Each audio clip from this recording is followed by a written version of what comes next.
मुख्यमंत्री देवेंद्र फडणवीस यांनी आज राज्याचा अर्थसंकल्प सादर केला।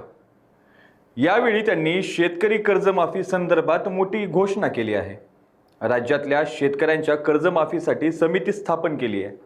30 सप्टेंबर 2025 पर्यंत पीक कर्ज थकीत असलेल्या शेतकऱ्यांना 2 लाख रुपयांपर्यंत कर्जमाफी देणारी पुण्यश्लोक अहिल्याबाई होळकर शेतकरी कर्जमाफी योजना जाहीर करण्यात आली आहे।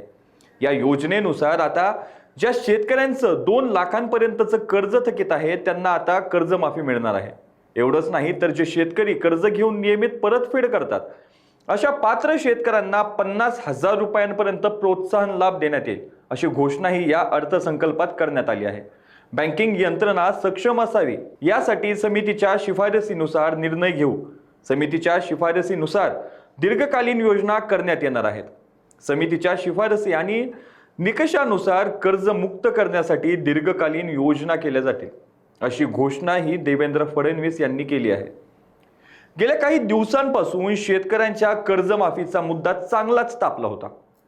शेतकऱ्यांना कर्जमाफी मिळावी अशी मागणी विरोधकांकडून सुरू होती। शेतकऱ्यांना कर्जमाफी मिळावी यासाठी नागपुरात प्रहारचे अध्यक्ष बच्चू कडू यांच्या नेतृत्वात शेतकऱ्यांनी मोठं आंदोलन देखील केलं होतं। त्यावेळी सरकारकडून शेतकऱ्यांना कर्जमाफी देऊ असा शब्द देण्यात आला होता। अखेर आता याबाबत सरकारने मोठा निर्णय घेतला आहे।